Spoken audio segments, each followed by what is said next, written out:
Okay. Alright, that's working as intended. For the most part. Let me sort out this though. Because I think I just broke it. Do. Oh yeah, I just broke that. I should have changed my audio thing before I started doing this. Is that working? Oh no, that is working. Okay, give me a second. I just need to restart a program. I should have thought that before I did it. Because I should have known that would have broke it, but I didn't apparently. I'm a genius. Right. Nothing like being a genius. I say that, but it's more an idiot savant. Yo, why the hell did I just get such a loyal let beep in my ear? Like, what was that? Huh? Which? Like, what? Guess that was Witcher? I don't even know why that was such a late beep. Okay, ignoring that anyway, we're back up. Let me sort this out. Tracking, perfect. Live, perfect. Lip sync, perfect. There we go. Yeah, now that's working as intended. I think. Is it? Test? Are you working as intended? Okay, it looks like it's working as intended. Just a little bit weirdly. We'll have to work on this. We'll have to. So yeah, new layout. That's a thing. I guess we should get into it right and actually start, like, the poddy part of it. So, everyone understands, like, what's going on here. Yo. Audio with lip sync. Working? No. Increase field of view. Really? Calibrate. Alright, so now it's working. A little bit weird there. It gets odd sometimes. I'm not sure why.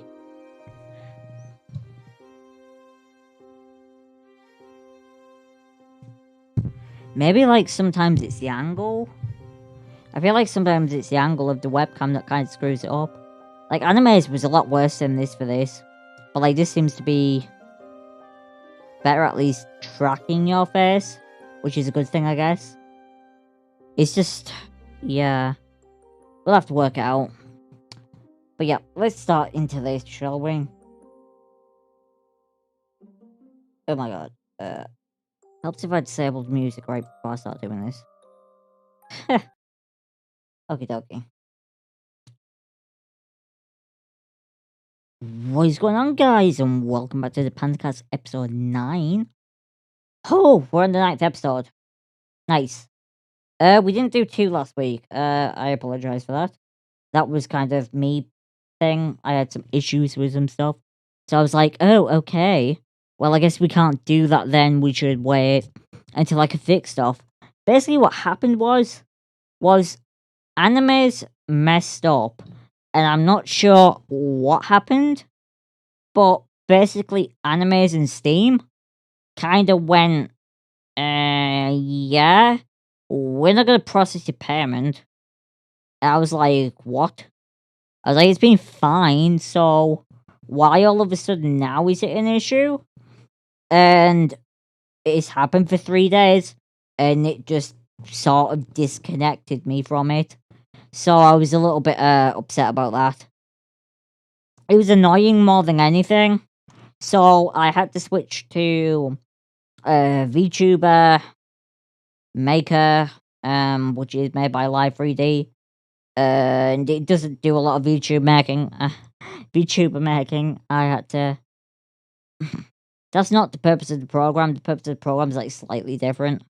Basically, what VTuber Maker is Animes, but a different company who does it, who do it better, and for free. And they have a lot of interesting stuff that you can play around with and do with it. And it is a lot more customizable than Animes in some respects.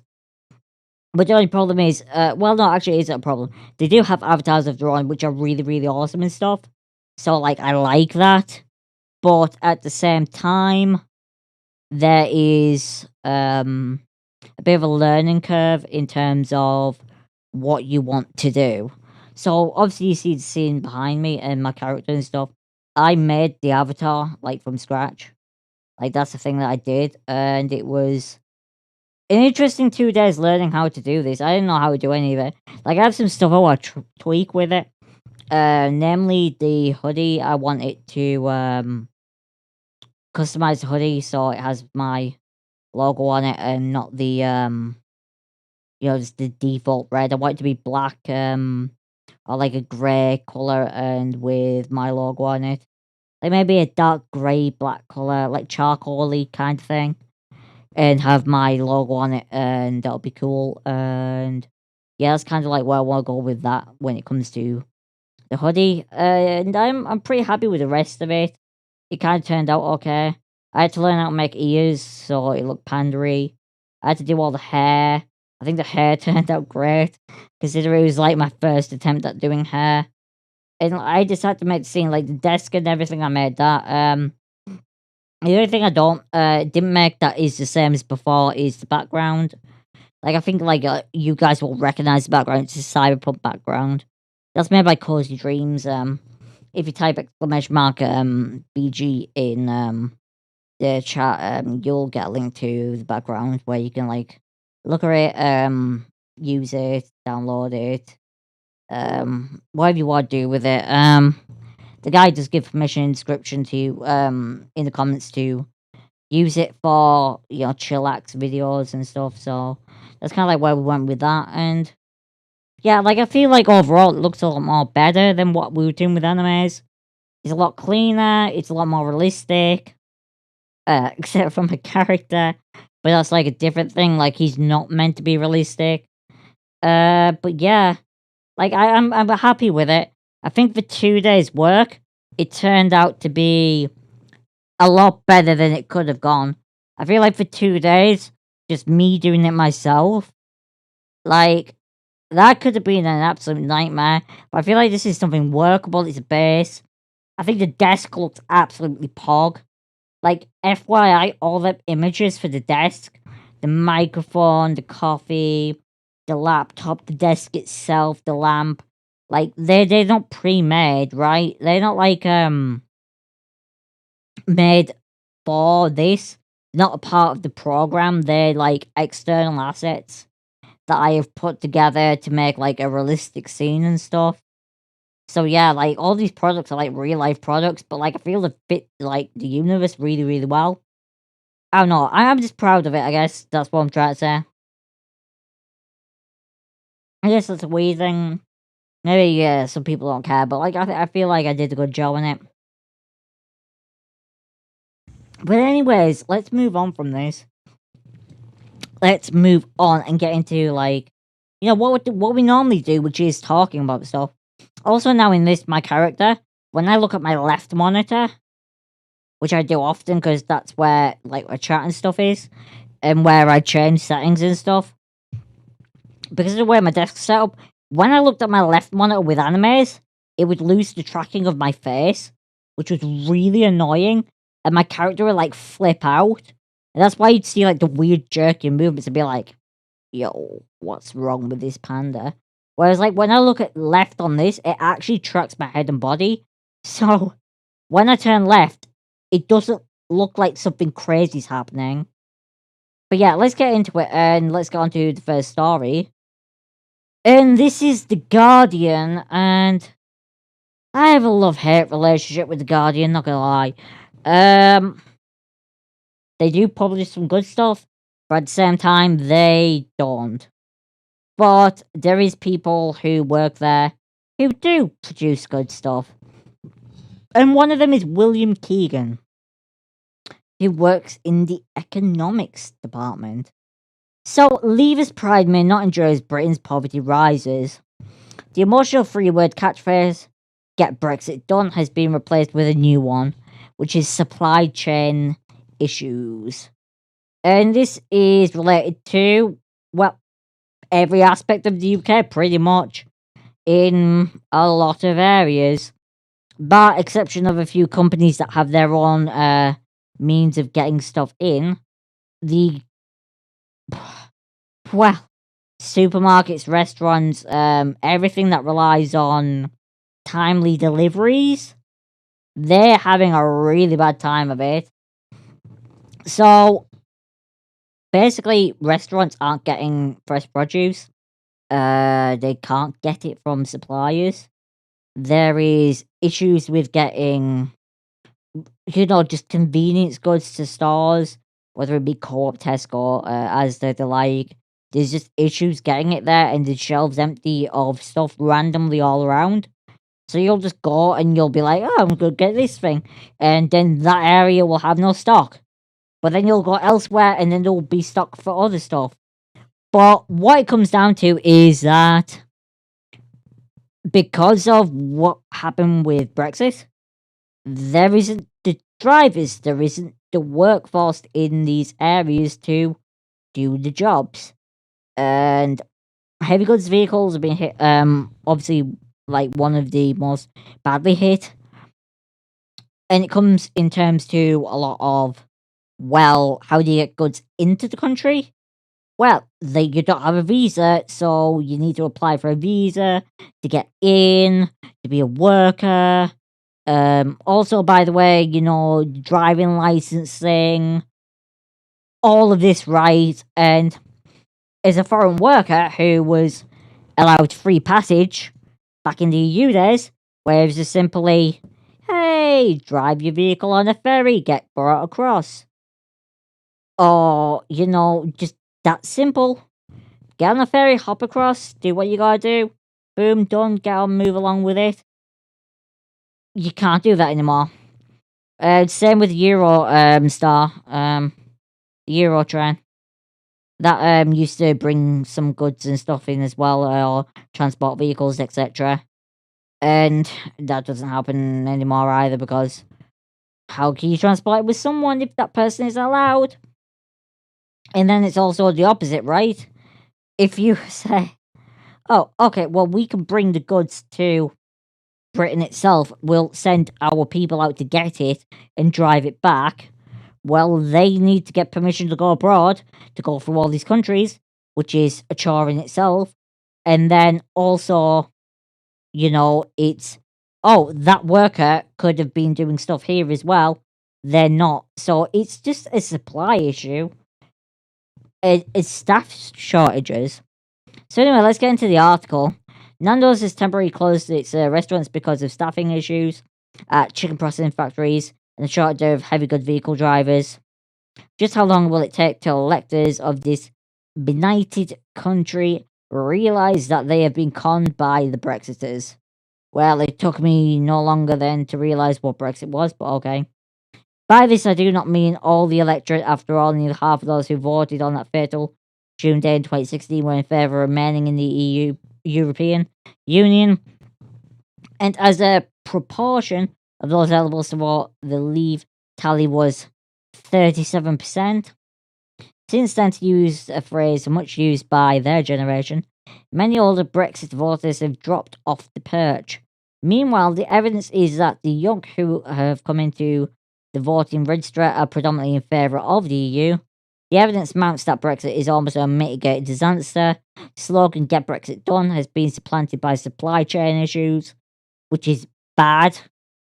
It hasn't been bad everywhere, but in a lot of heavily populated areas where there's a lot of people going to, get goods, that's been an issue. In the lesser populated areas, it hasn't been too bad-ish. There has been issues, but it hasn't been too bad. But in like highly populated areas, it's been a lot more noticeable. Obviously, the more people you have, the more foot traffic you have. And when there's an issue, people are going to notice it, whether they're walking by, whether they're in the shop just grabbing something, whether they're doing their actual shopping run. They're going to realise these things. So, yeah, now it's an almost unmitigated disaster because there is a classic, unexpected consequence of Brexit induced labour shortages. They may lead to something that the better heeled Brexiters did not want, namely a revival of trade union bargaining power. Now, I want to say on top of this, something that is noted in this article is that it's not just heavy goods vehicle workers, it is also the care sector. In the care sector, there is a staffing crisis at the moment because more people are moving away from care in order to work in other fields like Amazon factories, warehouses, shelf stacking. Um, there's a bunch of stuff. But basically, they're moving to alternative forms of work that pay higher. Because currently, most care workers get paid £8.50 an hour. And even if you're on the top level, you're getting about £11, £12, unless it's for certain calls. And these Amazon jobs and stuff are offering you £13.50 an hour, £1,000 signing bonus. They're very attractive. It's less hours, less work for the same pay, which means you can spend more time with your family and stuff. So it's understandable as to why there is this crisis in the healthcare sector because in social care sector because people don't want to work a job like that where there's the pressure, there's the underpay, and there's also whether you agree. I won't even bring that up because that'll get me in trouble with Twitch. Yeah, I won't even bring that up because it'll get me in trouble with Twitch. But moving on with the article. However, I don't think it needed an insane act of making the country poorer in order to improve wages and working conditions. A more humane government would have been seeking that anyway. But yet, as my old friend and observer colleague Alan Watkins used to say, there it is. But structural changes in the economy take years to work their way through.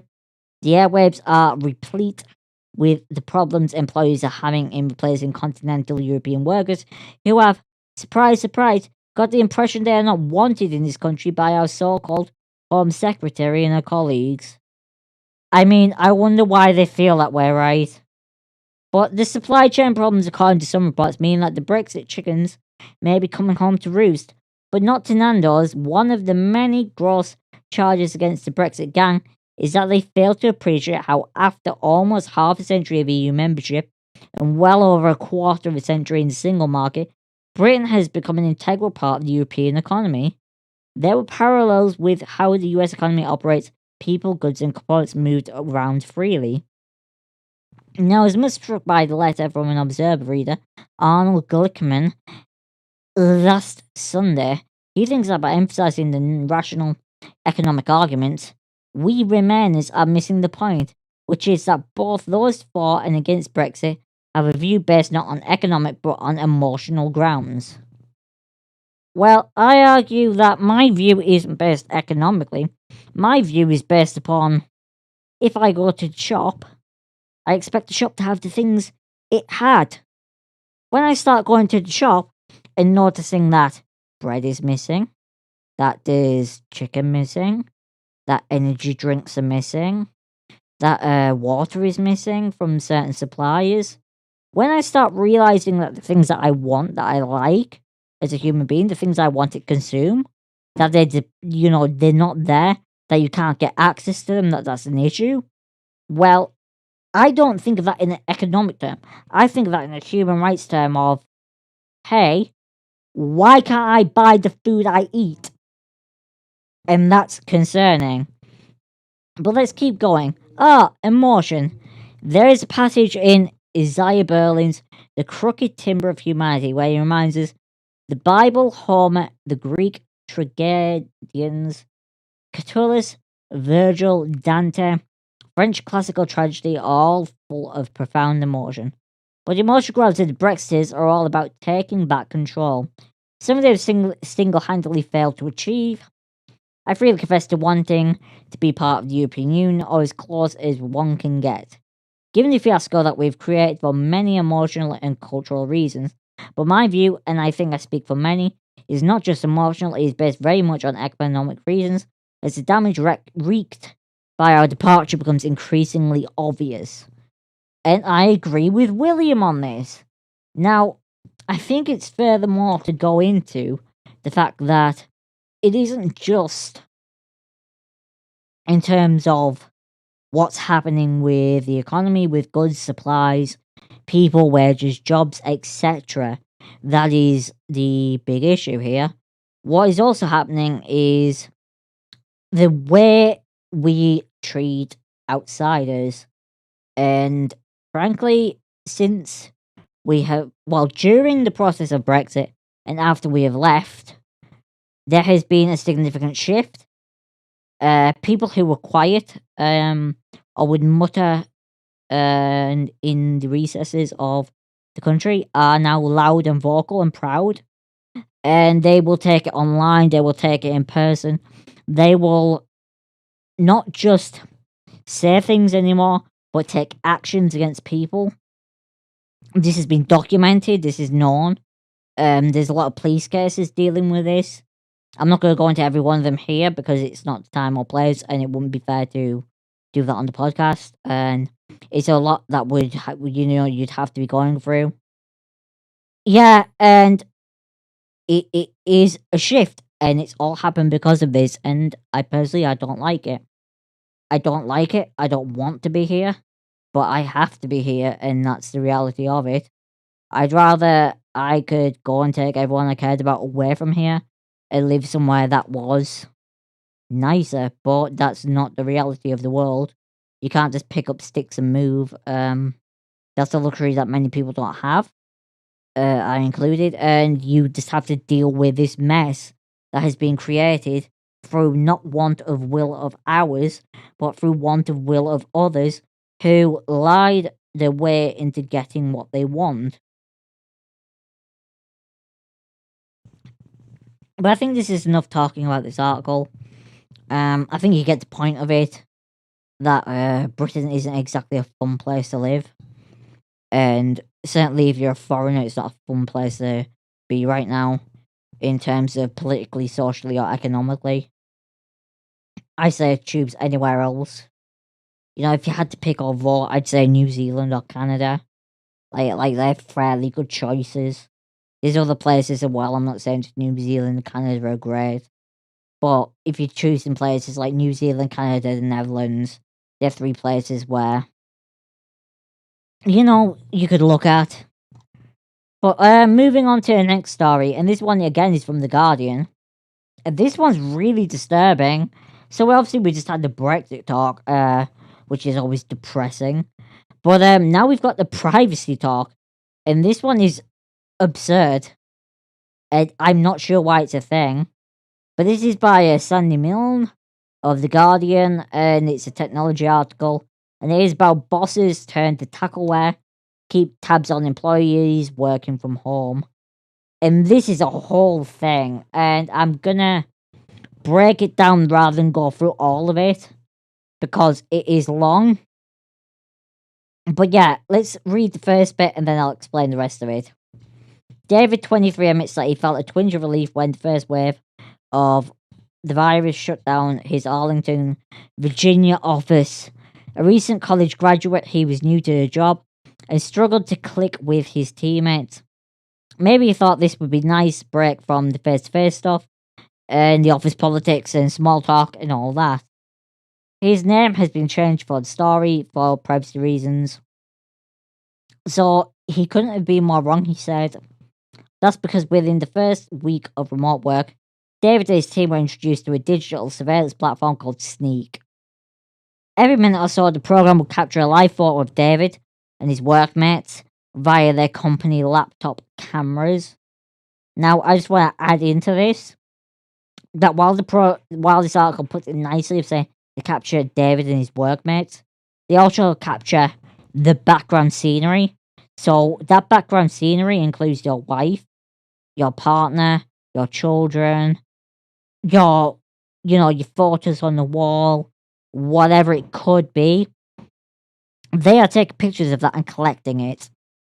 So yeah, put that in your brain and kind of deal with it, and I think anyone can understand why that's disturbing. So the ever-changing headshots were displayed across the wall of a digital conference waiting room that everyone on the team could see.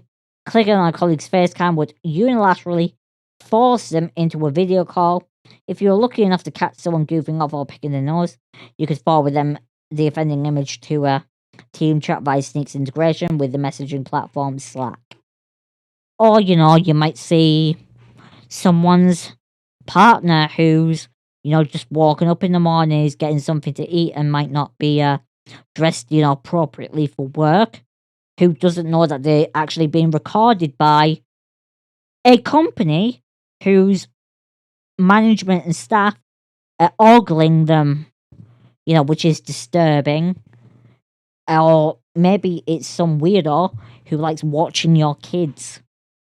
And I'm saying this because it is real things. It is disturbing. So, according to the co-founder Del Curry, the software is meant to replicate The Office. We know lots will find it an invasion of privacy. We 100% get that. And it's not the solution for those folks, Curry says. But there's also lots of teams out there who are good friends and want to stay connected when they're working together. Yeah, if I want to stay connected while I'm working together, I can use Skype. I can use Discord, where I can have the option to, to show my face or not show my face. Right? Like their options for me, where I can use, like a platform that actually values my privacy and doesn't go, hey, by the way, we're just going to take snapshots of your life. But what is worse is that this platform is not, these platforms, this software is also logging keystrokes and tracking browser history. And I want to explain why this is a bad thing. Logging your keystrokes means that these people, everything you search for, everything you type, they know. This includes your passwords. They can take screenshots of your screen to see passwords, to see email addresses. They can timestamp it and go, oh, well, he typed this, what looks like to be a password at this time. And that was the email he used on this screenshot at this time. They must be connected. We can get into this account. And they can do that for your credit card, for your email addresses, whatever it might be. And this means that they can access your stuff on even stuff outside of your computer. No matter how safe your computer is and what's on those things, if they're connected to other platforms where there is a vulnerability, they can get in through that way as well. But I want to make this perfectly clear. This kind of software, this is virus level. And I want to explain this properly. When I say this is virus level, this is malicious software. This is legally malicious software. Now, why I say legally is because your company is making you consent to put this on your computer, right? They're saying, oh, we need this to monitor your work. And you go, oh, yeah, that's fine. We'll put this on our computer. It'll be all great. You know that. But you may not know the full extent of the program that you're putting on. And I imagine that there's millions of people who don't know the extent to in which they have, made themselves, undermine their security and privacy to this extent. And what these malicious software did when you don't put it on yourself is it allows them to control your computer. They can turn on your microphone, they can turn on your headset, they can turn on your webcam without your permission, they can take screenshots, they can have data upon data of where you've been, what you've listened to, what your political affiliations, what religion are you subscribed to, what do you like to watch online. Do you watch anything that's not safe for work online? Is any of that could be used against you to humiliate you or put you in your place? There is so many levels upon this as to where you as a person and individual can be put in a position where you're abused by your employer, where your employer blackmails you with pictures of your family, where they have, data upon you which you don't want out in the world because it's your private life, it's your life. You're not per se ashamed about it, but at the same time, it's who you are that you don't want people to know about. It's it's something that's sensitive and confidential that is an intrinsic part of you that you don't want out in the world. And unfortunately, with this kind of programs that these companies are forcing upon people, I think it's a lot in America. I don't know exactly where all the customers are from, but yeah, it's really disturbing. It's sinister. And if you are one of these people who is a part of a company that is using this kind of software, Make people aware in your company, not your higher ups, because they subscribe to this. They want this. You can best believe it isn't on their computers. But they won't be part of this. They'll be part of collecting the info, but not sharing their own. They'll have a little option where it opts them out as managers. But what you need to do is organize with your other team members. Let them know and say, this isn't cool. They're collecting info about our bank accounts, about our family, about our spouses, about our partners, about our social lives, our political affiliations, whatever it might be that you don't want people to collect about. Let your other employees know so you can band together and say, no, this is not happening, and make a case for it to get stopped. Go to your governors, to your MPs, to people empowering the government, and, bring this up.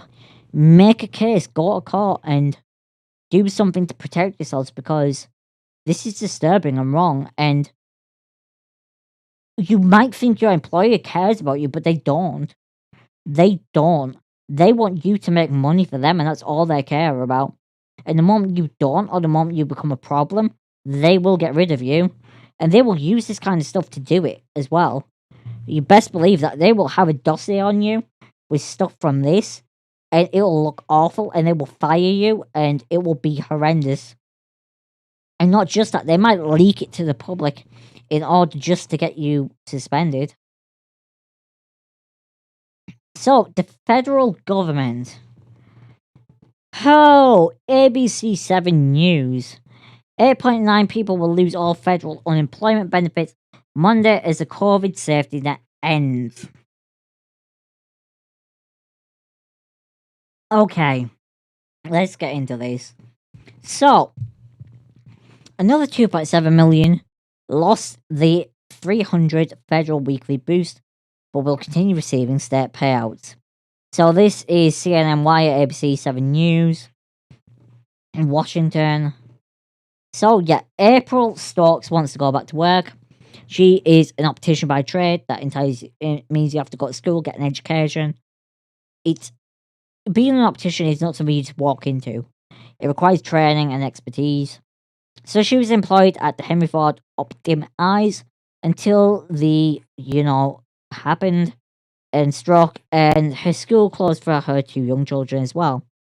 So the family's been able to ride out what has happened thanks to expanded federal unemployment benefits, which provide them with $1,152 every 2 weeks, which is less than Stokes was making before, but it was enough to survive. It was enough to buy food, to pay the bills, to ensure that they stayed safe. But however, now that Lifeline has ended, and she isn't worried about her ability to find a new job, but finding one that can accommodate her children's schedules with them not being in school.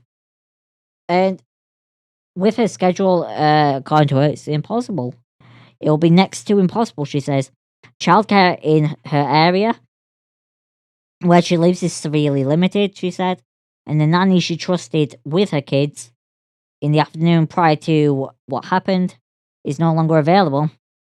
The government is leaving us without any options, said Stokes, noting the officials are pushing people back to work while telling them that the, variant remains a concern. There's a lot of single moms out there that are really panicking right now and don't know what to do.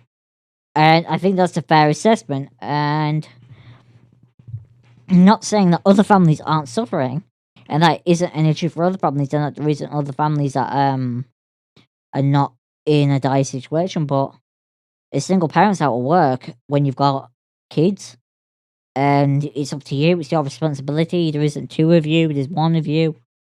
It's a lot of pressure. I want to say this in a way that makes sense, and that is being a single parent. You don't have that support. You don't have that other person to lean upon, that person to turn to, that person who can shoulder some of the weight, who can help you navigate these waters, who can help you get to the other side. It's you and this massive responsibility to try and do the best what you can for your kids, which it must be deeply terrifying. And as a parent, But a key part of the relief effort was a federal weekly supply for at-work Americans. Initially, the job list received 600 a week. A boost from April through July 2020. Congress then received the enhancement in late December, but reduced it to... So revived the enhancement in December, but reduced it to $300 a week, which is £600 every 2 weeks. And yeah, lawmakers also created two other measures to aid the jobless, and the Pandemic Unemployment Assistance Program provided payouts for freelancers, self-employed, etc. And, the compensation program extended payments for those who've exhausted their regular state benefits as well. And Joe Biden said last month that states can use federal relief funds to extend the programs beyond Labor Day, but so far none have said they will do so. Oh, that's bad. The end of the safety net comes as the variant is weighing on the economy and dampening hiring.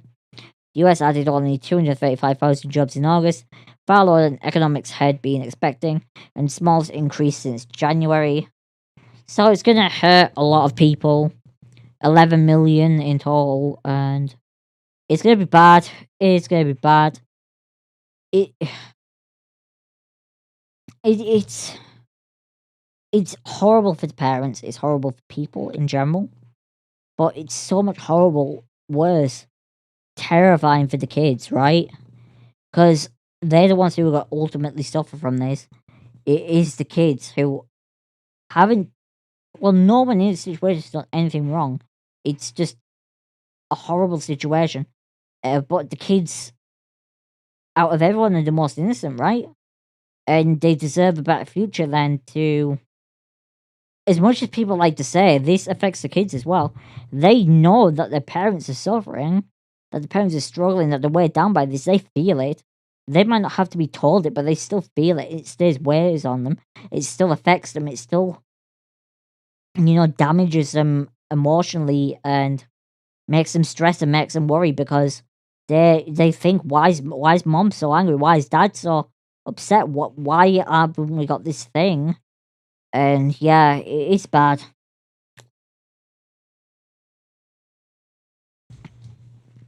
Okay, so we're gonna move on again.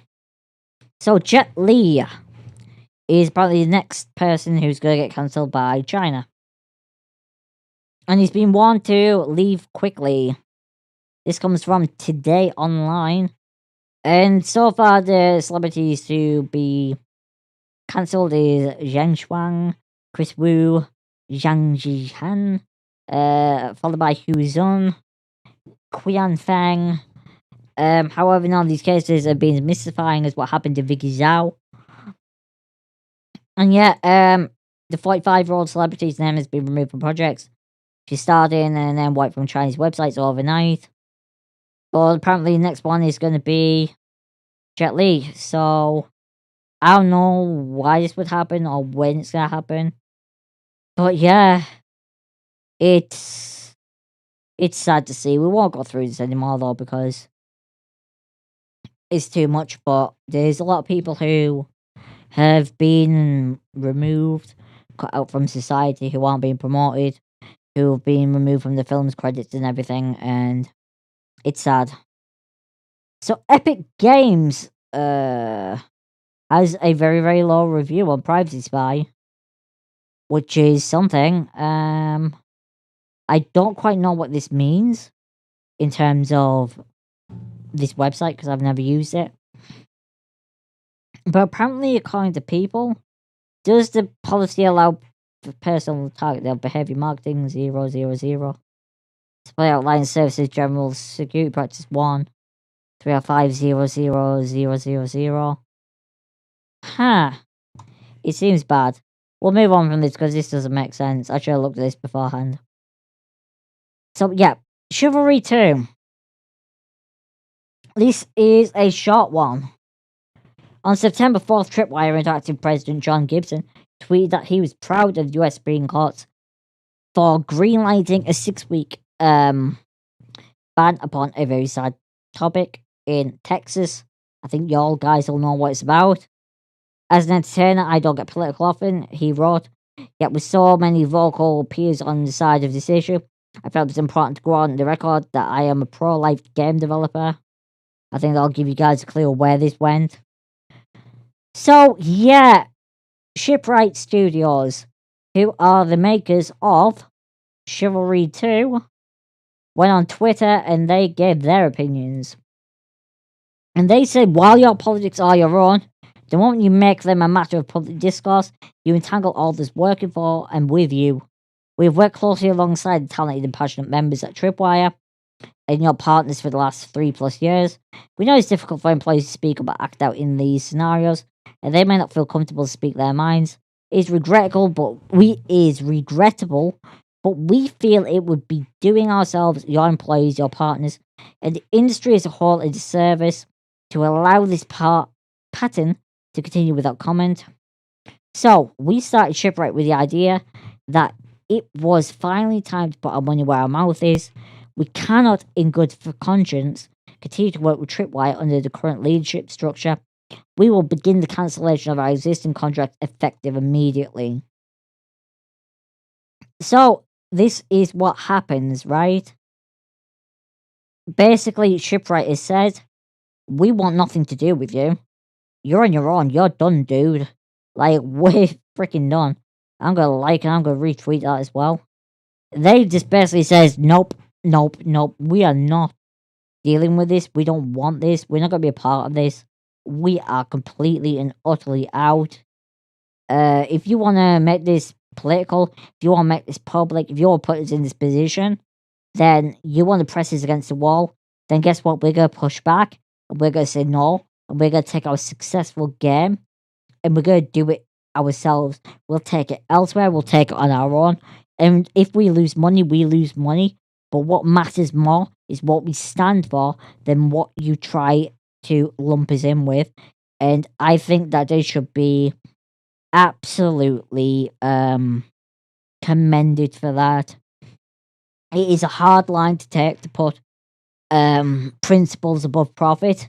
Too many people put profit above principles. So it is good to see that Shipwright Studios is doing the right thing. So yeah, it's mental. But yeah, the story's here on PC Gamer. So yeah, Tony Banner, the studio who Torn Banner studio developed Chivalry 2 for Tripwire also posted a statement. We not share the opinion expressed in a tweet by the president of Tripwire, publisher of Chivalry 2. It says, this perspective is not shared by our team, nor it reflects our games. And yeah, we create. The statement stands in opposition to what we believe about women's rights. It's madness. So, Shipwright Studios has left. Then you've got Tory Banner, who is working on Chivalry 2. Yeah. And they're out as well. It's, yeah. Yeah. Like, yeah. He brought it upon himself, right? There's not more you can say than that. But anyways, that's enough with, like, all the, sad, messed up stuff. I'm sorry about that, but it's been a wild weekend, right? It's been a wild week. A lot of stuff's come out, and things are just, I don't know. It always, I feel like lately it just always feels like things are getting worse than what they are. Well, maybe not than what they are, but you're just realizing how shitty things are in general. So we're going to move on to some game trailers. And we're going to start with the Jackbox Party Pack 8 official trailer. Now let me make sure that the audio for this is muted. Yes, it is.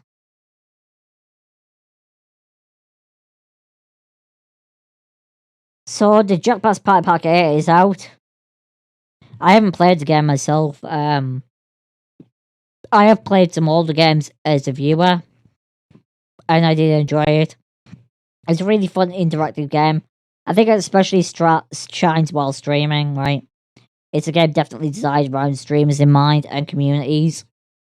And yeah, they're just developing more and more games, more stuff that everyone can like hang out and chill with and have fun with.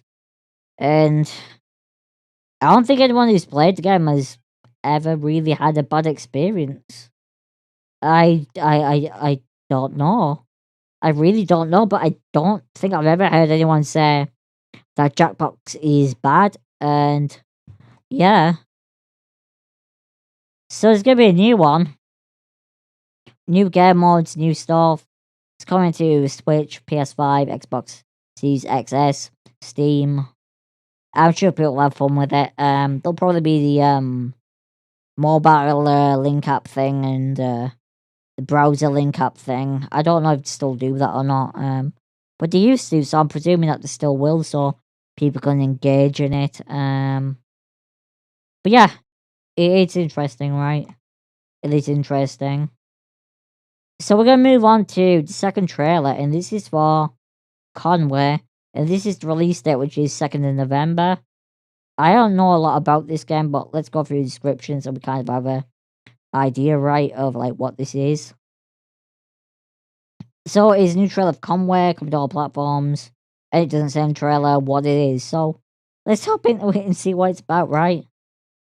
It only has 1,000 views as well, so I presume it's a pretty small game by small developers. So we'll kind of see how that goes. It looks pretty though. It does look pretty.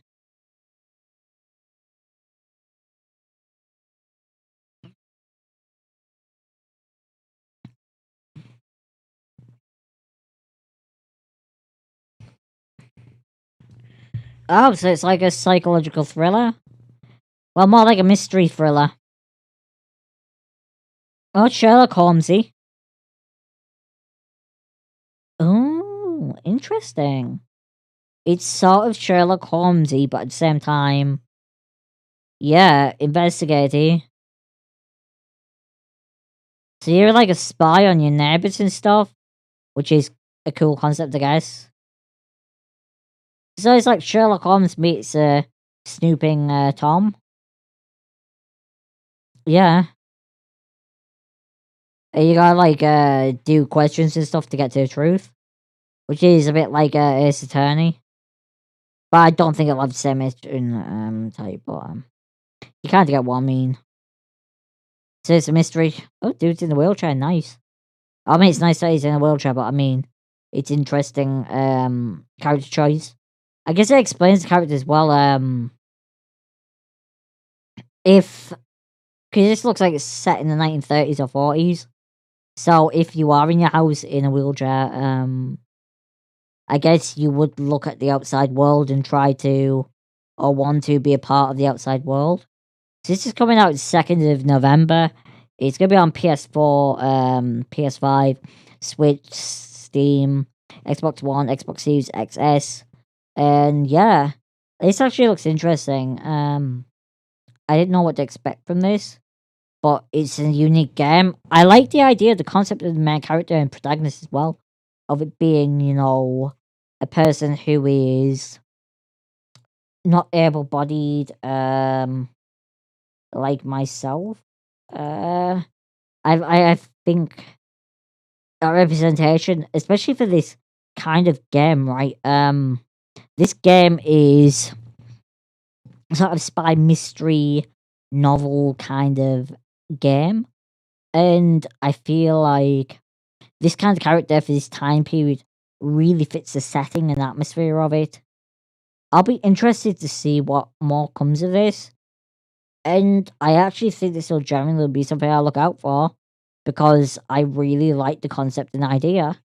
I really, really do. I think it is unique to say the least. So let's move on to the next video, which is Fist Forged in Shadow. So this is another trailer. This one's on IGN. It's got a little bit more traction than the other one. It's actually got 450,000 views, which isn't bad for IGN. So the game is an upcoming Metroidvania action game that encourages players to explore its beautiful world, solve its puzzles and platforming, and take on ferocious enemies in combat. It's got pretty good pre-build from IGN there. Let's actually watch the video and see what this is all about, right? And get like an idea from it. This is the official launch trailer, so yeah, let's hop into it. Billy. I do like the art style of this already. That was something that stood out to me when I watched a little bit of it. And look at the bat and the rabbit. Like the actual characters look well made. Okay, so it's 2D, and which isn't a bad thing actually. I feel like it allows them to maximize the art style whilst also, limiting the difficulty of it. This looks cool. So it's more like Hollow Knight and stuff, games like that. But yeah. Oh, you got some 2D stuff as well. Top down game action. So you got like side scroller aspect there, top down action. And then you got the bosses as well. Holy crap. Yo, whoa. That went laggy for a second there. 1 second, there we go. Play again. I really like the character design though, it's awesome. Okay, seeing dash through stuff. Yo, this is cool. I'll go for this. This is nice. So it's gonna be whoa, IGN. Bad IGN, don't do that, bro. Don't do that. It's gonna be on PS4 and PS5, apparently only. But that looks cool. That's like a cool little game. Obviously people are hyped for it. I like the art style. I'm not sure about the story, obviously, because we didn't get much to see about the story. But it's certainly every other aspect looks good about it. We'll have to see how it does. Obviously it's out now apparently on PS4 and PS5, so I don't know. Maybe it's part of PS Plus in the future, or some of you guys have played it, but you can let me know down below. Like what you think of this game if you have played it. But yeah, it's interesting. I'll give that one a like. I do like that. I'll give Conway a like as well, because that was pretty awesome. I'll probably get his tweet out afterwards as well. So moving on to Little Hats, which is in early access. This is the early access trailer. And yeah. After more than 2 years of development, I'm pleased to share that my game Little Hats will be available on Steam in early access by the end of September 2021. So yeah, the end of September it'll be out apparently. So let's like hop into this, see what this is about. I really don't know anything about this game, so we'll just have to kind of see. I mean, the art style is pretty. It's forest, deer running about. There's deer in the forest and stuff. Light rays and all that. I mean, a little bit confused. There's not a lot going on at the moment. I don't know whether it's atmosphere setting or what.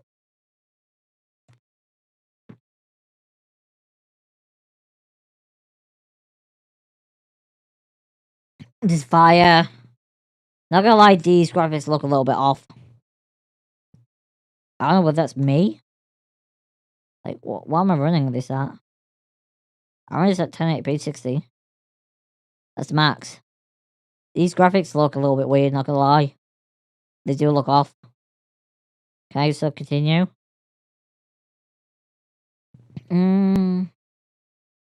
Yeah, this looks dated. That fire looks terrible.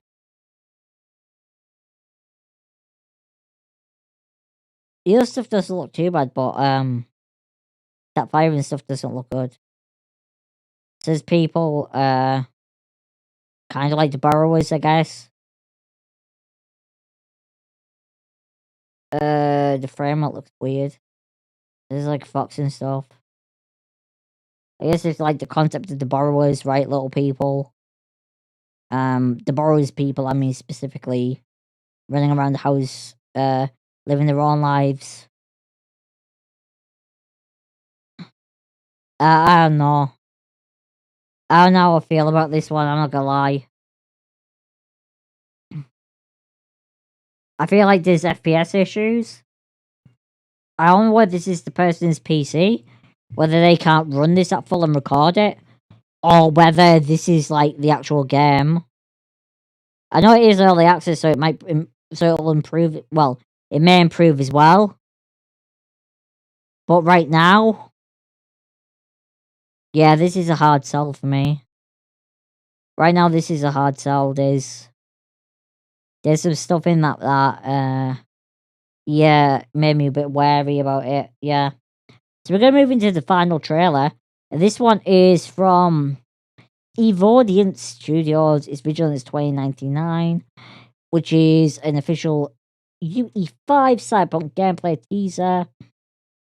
This is the second teaser, and it's a cyberpunk bounty hunter game inspired by Prey 2 and Blade Runner. And what we are seeing is a prototype gameplay now using the latest Unreal 5 engine, with a lot more to come in the future, they are saying. So let's see what this is about, and yeah, let's hop into it. Here we go. Yo, this is pretty. Let's go say that now. This is absolutely beautiful. This is super beautiful. Yo, this reminds me of like Fifth Element, Judge Dredd meets Cyberpunk meets Dread the game meets I don't know, like, holy crap. This is a pretty game. The gameplay seems actually not too bad. Oh, this really reminds me of Fifth Element here. Holy crap. Fifth Element, Star Wars, freaking, Coruscant. Like, that's what that reminds me of. That's cool. That was a very short gameplay trailer. I mean, if they just made the switch over to UE5, that makes sense, right? They'll probably have to port everything over, redo some stuff, rework it, and, figure it out. Apparently they're going to do a Kickstarter as well. Not sure why they didn't do a Kickstarter, then put it on Steam, and put it on Steam instead of doing a Kickstarter first. Bit weird of choice. But, I don't know. We'll have to see where this goes, and what people think. Play whatever you build you have now. But seriously, it looks fantastic, and you guys really nailed the Blade Runner style music. I don't know about that. The gameplay looked good, but there's obviously a lot more that needs to go into that and stuff. But yeah, that looked like pretty fun, pretty nice games overall in that. So yeah, anyways, guys, I hope you've enjoyed the new background. I hope it's been a little bit better. I think everything's running a little bit better, which is a good thing. Yeah. Thank you for hanging out. I appreciate it. I hope you enjoyed the video. We talked about some stuff, some sad stuff, some happy stuff, a little bit of other stuff, but we're approaching that 1 hour mark with like about 5 minutes left. So I just want to go out there and say, like, if you like the video, hit the like button, comment, subscribe, all that jazz. But also let me know what you think about the new setup and everything, how this looks. I think it looks a lot better than what it did. And just let me know what you think about everything we talked about today. Feedback's important. I appreciate it. I enjoy it. That engagement and stuff really, really helps me. So please do engage and let me know what you guys think. But anyways, guys, I'll see you in the next Pandacast, or if you watch my other videos and stuff, there'll be a link for that in wherever you're watching this. And yeah, thank you for hanging out. I appreciate it. Have a good rest of your day, evening, or night. And yeah, thanks, guys. Peace out, and I'll see you guys in the next one.